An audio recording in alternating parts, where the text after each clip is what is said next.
raya, sedangkan ibunya berasal dari keluarga bangsawan di Prancis. Sejak kecil, Fransiskus dimanjakan oleh keluarganya, hingga ia tumbuh sebagai pemuda yang ceria, suka berpesta, dan suka berfoya-foya. Lalu, cita-citanya menjadi kesatria yang terhormat. Namun, semua berubah ketika ia ikut perang melawan Perugia. Ia ditangkap, dipenjara, dan jatuh sakit. Pengalaman pahit itu membuatnya merenungkan hidupnya kembali. Setelah bebas dari penjara, Fransiskus mulai mencari makna hidup yang lebih mendalam. Saat berdoa di gereja San Damiano, ia mendengar suara Yesus disalib berkata, "Fransiskus, perbaikilah rumahku yang hampir roboh." Ia lalu menjual kain milik ayahnya untuk memperbaiki gereja itu.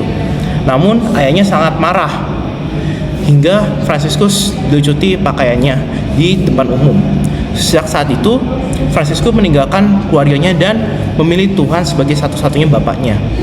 Ia hidup miskin, sederhana, dan mulai menolong orang miskin serta penderita kusta. Fransiskus mulai berkhotbah, hidup dari kerendahan hati, dan mengajak orang kembali pada Injil. Banyak orang terinspirasi dan ikut bergabung dengannya. Tahun 1209, bersama beberapa sahabatnya, ia mendirikan Ordo Saudara Dia atau Fransiskan yang diakui oleh Paus. Tidak lama kemudian muncul pula Suster Claris yang didirikan bersama Santa Clara, dan Ordo ketiga Fransiskan untuk kaum awam. Semua ordo ini hidup berdasarkan semangat kemiskinan, persaudaraan, dan pelayanan.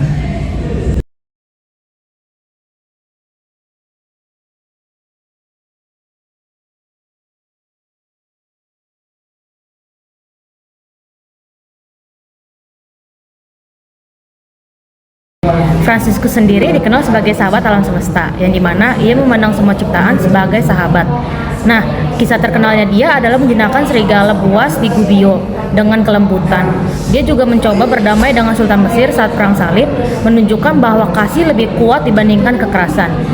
Doa dan kidung ciptaannya seperti kidung saudara matahari menggambarkan imannya yang penuh syukur atas karya Tuhan dalam alam semesta.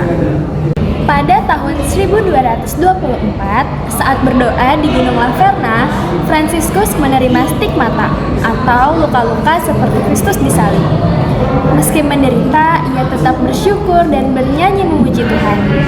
Ia wafat pada 3 Oktober 1226 di usia 44 tahun di Kapel Portiuncula. 2 tahun kemudian, ia dinyatakan sebagai santo oleh Paus Gregorius ke-9. Hingga kini, Santo Fransiskus dihormati sebagai teladan kerendahan hati, kesederhanaan, dan cinta kasih tanpa batas.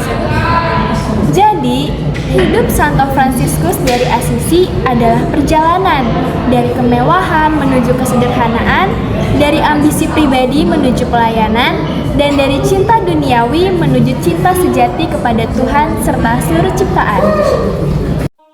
Tuhan, jadikanlah aku pembawa damai-Mu dalam kebencian. Jadikanlah aku pembawa cinta kasih dalam penghinaan. Jadikanlah aku pembawa pengampunan dalam perselisihan. Jadikanlah aku pembawa kerukunan.